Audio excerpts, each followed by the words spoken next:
충격적인 뉴스에 전 세계 과학계가 술렁였습니다. 노르웨이 북극의 스발바르 시드볼트 책임자가 직접 한국의 산골 마을을 다녀간 뒤 이렇게 말한 겁니다. 진짜 노아의 방주는 한국에 있었어. 세계 최고라 자부하던 북유럽 과학자들이 한국을 다시 보기 시작했고 수십 년간의 과학 패러다임이 송두리째 뒤흔들렸습니다. 하지만 이 이야기는 단순한 기술 비교가 아닙니다. 한 과학자의 오만이 무너지고 한 민족의 생명을 향한 철학 앞에 무릎을 꿇게 된 이야기입니다. 과연 한국의 시드볼트에는 어떤 비밀이 숨겨져 있었던 걸까요?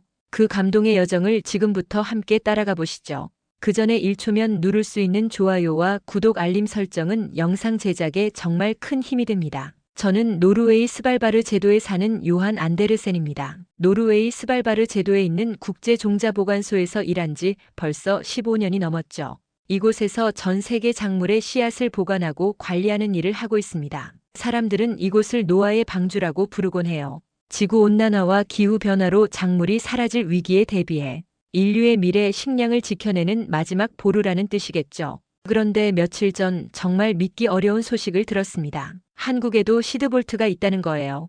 회의실에서 동료 그레타 박사가 한국 봉화 시드볼트와의 협력 방안이라는 제목의 자료를 펼쳐놓는 순간 저는 깜짝 놀랄 수밖에 없었어요. 한국에도 그런 시설이 있다고요? 제가 물어보자 그레타는 고개를 끄덕였습니다. 야생식물 씨앗을 전문으로 보관하는 곳이래요. 생물 다양성 보존이 목적이라고 하더군요. 솔직히 말하면 처음엔 좀 우습다는 생각이 들었어요. 한국이라고 하면 떠오르는 건 기술을 빠르게 모방하고 발전시키는 나라 정도였거든요. 물론 경제 발전은 놀라울 정도로 빨랐지만 과연 생명과학 분야에서 우리와 어깨를 나란히 할 수 있을까 싶었습니다. 그런 생각을 하고 있는데 갑자기 어릴 적 기억이 떠올랐어요. 할아버지께서 한국 전쟁 이야기를 해주시던 모습 말이에요. 할아버지는 유엔군 의료진으로 한국에 파견되셨었거든요. 그때 만난 한국 사람들의 끈질긴 생명력과 자연을 사랑하는 마음이 인상 깊었다고 하시곤 했죠. 하지만 그때는 단순한 옛날 이야기 정도로만 들었었는데요. 요한, 너무 성급하게 판단하지 마. 기술이라는 건 모방이 아니라 진화하는 거야. 그레타의 말에 저는 어깨를 으쓱했습니다. 하지만 마음 한편으로는 궁금해지기 시작했어요. 과연 어떤 곳일까? 우리와 비교해서 어느 정도 수준일까? 그런 생각들이 머릿속을 맴돌았거든요. 며칠 후 정말로 한국 측에서 공식 초청장이 왔습니다. 양국 시드볼트 간의 협력 방안을 논의하고 싶다는 내용이었어요. 상부에서는 이번 기회에 아시아 지역 네트워크를 구축해보라고 지시했습니다. 솔직히 시간 낭비라고 생각했어요. 동료들에게 그렇게 말했던 기억이 나네요. 특히 닉이라는 친구는 더욱 냉소적이었습니다. 거긴 그냥 산속 창고 아냐? 뭘 기대하고 가는 거야? 닉의 말에 다른 동료들도 웃음을 터뜨렸어요. 저 역시 그때는 비슷한 생각이었거든요. 하지만 마음 깊은 곳에서는 다른 감정이 꿈틀거리고 있었습니다. 몇 년 전 인도네시아에서 있었던 일 때문이었죠. 그때 저는 동남아시아 지역 협력 프로젝트를 담당했었어요. 현지 시설의 냉동 시스템이 갑자기 고장나면서 귀중한 씨앗 수천 점이 한순간에 사라져버렸거든요. 그 일로 국제적인 망신을 당했고 동양 지역에 대한 불신이 깊어졌던 게 사실입니다. 이번엔 다를 거라고 자신할 수 있을까요? 그런 의문이 계속 머릿속을 떠나지 않았어요. 출발 전날 밤 저는 한국에 대해 인터넷으로 찾아봤습니다. 봉화라는 지역은 산간 지역이더군요. 깊은 산속에 시설을 만들어 놓았다는 것까지는 확인했지만 구체적인 정보는 많지 않았어요. 오히려 그게 더 의심스러웠죠. 과연 제대로 된 시설일까? 그런 생각을 하며 잠자리에 들었는데 꿈속에서는 할아버지가 나타나셨어요. 한국 땅을 밟았을 때의 첫인상을 말씀해 주시더군요. 처음엔 모든 게 낯설고 미개해 보였지. 하지만 그들의 마음을 알고 나니 우리가 배울 게 참 많더라. 꿈에서 깨어나니 이상하게 마음이 복잡했어요. 기대와 불안이 뒤섞인 기분이었죠. 드디어 한국행 비행기에 몸을 맡겼습니다. 오랜 비행 시간 동안 저는 계속 생각에 잠겨 있었어요. 창밖으로 보이는 구름들을 바라보며 과연 이번 여행이 의미가 있을지 의문이 들었거든요. 인천공항에 도착해서 국내선으로 갈아탔을 때 한국의 첫인상은 그럭저럭 괜찮았어요. 공항 시설도 깔끔하고 사람들도 친절했죠. 하지만 여전히 마음 한편으로는 겉모습만 그럴듯한 게 아닐까라는 생각이 지배적이었습니다. 안동공항에서 차로 1시간 정도 달려 봉화에 도착했을 때 저는 깜짝 놀랐어요. 생각했던 것보다 훨씬 깊은 산속이었거든요. 구불구불한 산길을 따라 올라가는데 주변 풍경이 정말 아름다웠습니다. 울창한 숲과 맑은 공기, 그리고 곳곳에 보이는 전통 건물들이 묘하게 조화를 이루고 있었어요. 여기가 정말 첨단 시설이 있는 곳일까? 의구심이 더욱 커졌죠. 하지만 차가 산 중턱의 한 지점에서 멈춰 서자 제 생각이 완전히 바뀌기 시작했습니다. 눈앞에 나타난 건물은 상상했던 것과 전혀 달랐어요. 외관은 주변 자연과 어우러지도록 설계되어 있었지만 입구의 보안 시설만 봐도 수준급이라는 걸 알 수 있었거든요. 지문 인식기, 홍채 인식기, 그리고 여러 단계의 보안 게이트까지 스발바르 못지않게 철저한 보안 시스템이었습니다. 마중 나온 분은 정 실장이라고 자기소개를 하셨어요. 50대 초반으로 보이는 온화한 인상의 분이었죠. 악수를 나누며 인사를 했는데 그분의 손에서 오랫동안 흙을 만져온 사람만이 가질 수 있는 특별한 느낌이 전해졌어요. 멀리서 오시느라 고생 많으셨습니다. 저희 시설을 보시면 놀라실 거예요. 정 실장의 말에 저는 겉으로는 미소를 지었지만 속으로는 글쎄요, 과연 얼마나 놀랄까요? 라고 생각했어요. 스발바르를 본 사람이 그쪽보다 나은 시설을 본다는 게 쉬운 일은 아니거든요. 시설 안으로 들어가는 순간 저는 정말로 놀랄 수밖에 없었습니다. 지하 46m, 영하 20도, 콘크리트 60cm. 정 실장이 시설을 설명하는 목소리가 귓가에 맴돌았어요. 엘리베이터를 타고 지하로 내려가는 동안 저는 말 그대로 입이 떡 벌어져 있었습니다. 이게 정말 산속 창고라고 할 수 있을까요? 스발바르 시설도 충분히 견고하다고 생각했는데 이곳은 차원이 달랐어요. 지진이나 전쟁 같은 극한 상황에도 견딜 수 있도록 설계되어 있더군요.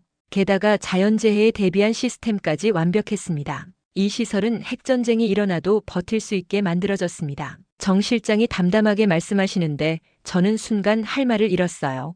닉이 산속 창고라고 비웃었던 게 얼마나 무지한 발언이었는지 깨달았거든요. 하지만 진짜 충격은 보관실에 들어가서부터였습니다. 스발바르는 주로 농작물 씨앗을 보관하는데 이곳은 완전히 다른 방식이었어요.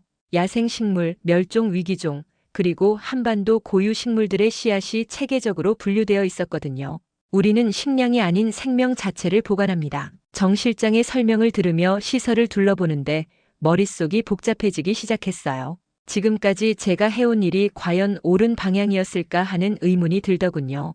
이 방식은 효율성 면에서 좀 의문스럽네요. 저도 모르게 그런 말이 튀어나왔어요. 전문가로서의 자존심 때문이었을까요? 아니면 제 방식이 부정당하는 것 같아서였을까요? 정 실장은 잠시 멈춰서서 저를 바라보셨어요. 그 눈빛에는 실망보다는 안타까움이 담겨 있었습니다. 효율성이라는 게 무엇인지에 대해서는 생각해 볼 여지가 있지 않을까요?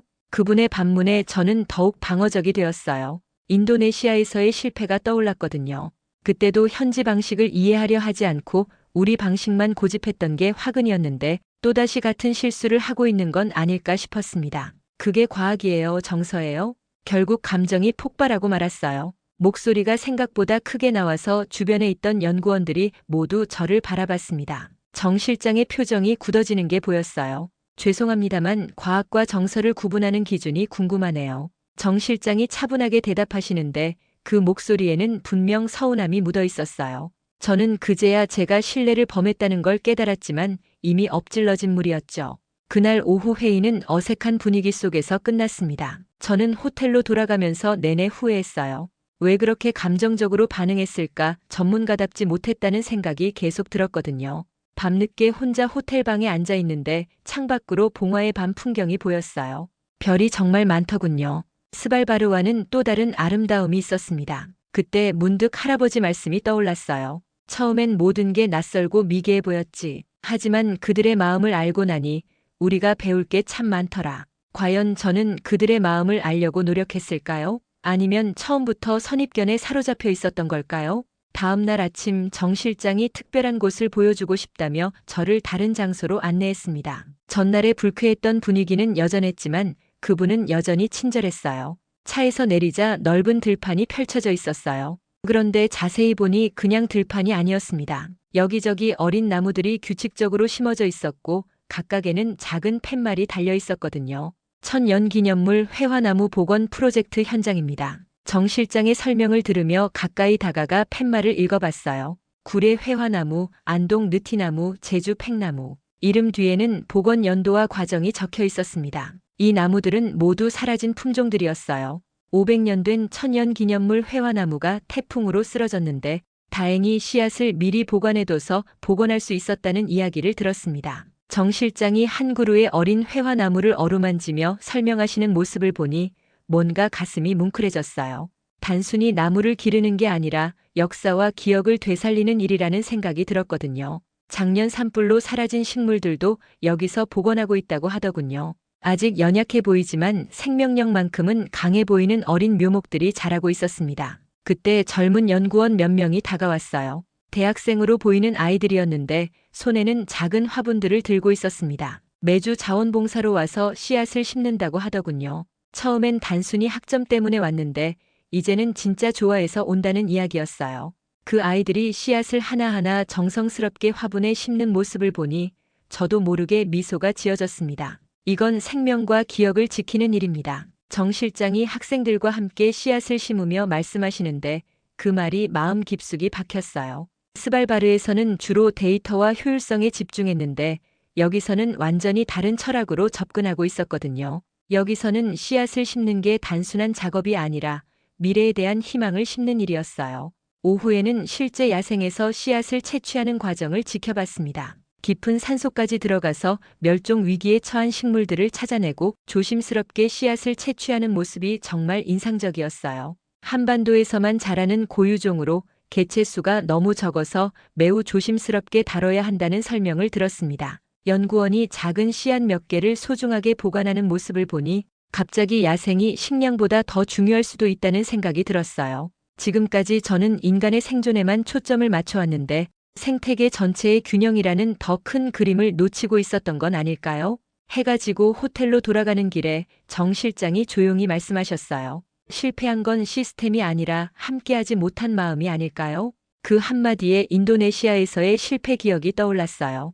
그때도 현지 방식을 이해하려 하지 않고 우리 방식만 고집했던 게 화근이었거든요. 냉동 시스템이 갑자기 고장나면서 귀중한 씨앗 수천 점이 한순간에 사라져버렸던 그 일말이에요. 결국 기술의 문제가 아니라 소통의 문제였다는 걸 이제야 깨달았습니다. 처음으로 이들과 함께하고 싶다는 감정이 생겼어요. 여긴 식량 창고가 아니었어요.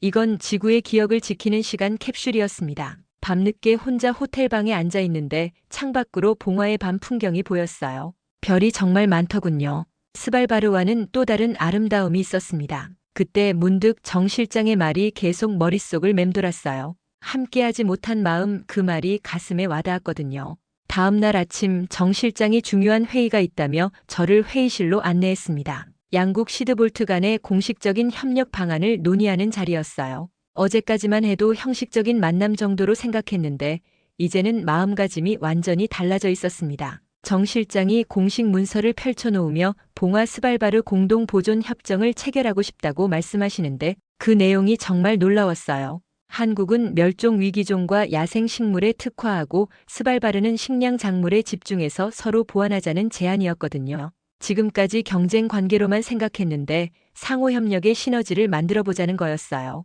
회의가 진행되는 동안 저는 계속 감탄했습니다. 그들이 제시한 협력 방안은 정말 체계적이고 현실적이었어요. 각국의 장점을 살리면서도 단점을 보완할 수 있는 완벽한 구조였거든요.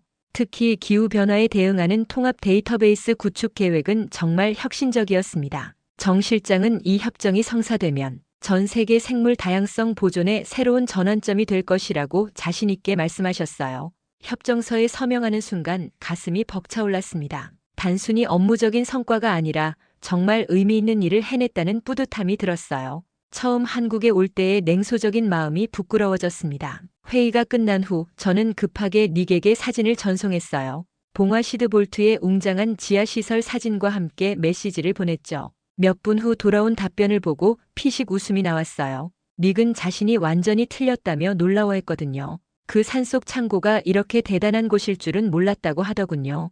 저 역시 처음에는 그와 똑같은 생각이었으니까요. 사람은 정말 직접 보기 전까지는 알 수 없다는 걸 다시 한번 깨달았습니다. 오후에는 봉화 지역의 다른 연구시설들도 둘러봤어요. 전통 약재 연구소, 산림보건센터, 그리고 지역 농민들과 함께하는 토종 씨앗 보존 프로젝트까지 모든 것이 유기적으로 연결되어 있었어요. 단순히 씨앗을 보관하는 것이 아니라 지역 생태계 전체를 보존하려는 통합적인 접근 방식이었습니다. 한 농민이 토종 콩 씨앗을 보여주며 씨앗과 함께 문화도 보존한다고 말씀하시는데 그 말이 마음에 깊이 와닿았어요. 각각의 씨앗에는 수백 년 동안 이어져 내려온 농업 문화와 지혜가 담겨 있었거든요. 저녁 무렵 정 실장과 함께 산책을 하며 이야기를 나눴어요. 처음 만났을 때와는 완전히 다른 분위기였습니다. 서로에 대한 이해가 깊어지니 대화도 훨씬 자연스러워졌어요. 정 실장은 처음엔 저희를 무시한다고 생각했다며 웃으셨고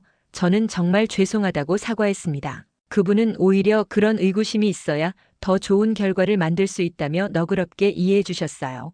그분의 너그러운 마음이 고마웠어요. 결국 진정한 협력은 서로의 다름을 인정하고 받아들이는 것에서 시작되는 거라는 생각이 들었습니다. 떠나는 날 아침 정 실장이 저를 공항까지 배웅해 주신다고 하셨어요.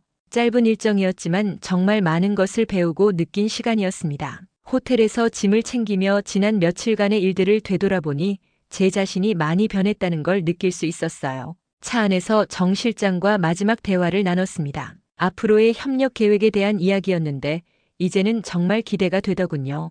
처음 한국에 올 때는 의무적인 업무 정도로 생각했는데 이제는 진심으로 함께 일하고 싶다는 마음이 생겼어요. 공항에 도착해서 체크인을 하는데 정 실장이 작은 봉투를 건네주셨어요. 뭔지 물어보니 깜짝 놀랐습니다. 서울에 있는 600년 된 은행나무의 씨앗이라고 하시더군요. 이건 서울 은행나무의 씨앗입니다. 언젠가 필요할 때 쓰세요.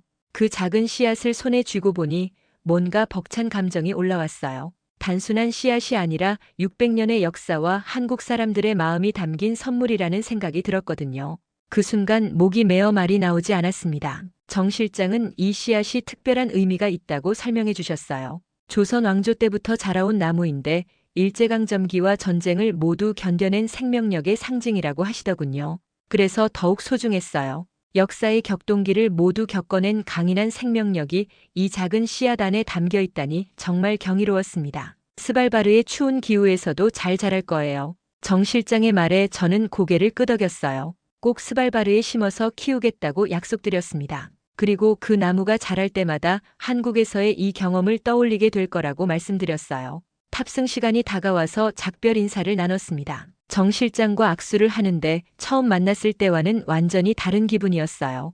그때는 형식적인 인사였다면 지금은 진심으로 고마운 마음이 담긴 작별이었거든요. 비행기에 몸을 맡기고 창밖을 바라보니 한국 땅이 점점 멀어져 가고 있었어요. 그런데 이상하게 아쉬운 마음이 더 컸습니다. 더 많은 것을 배우고 싶었고 더 깊이 이해하고 싶었거든요.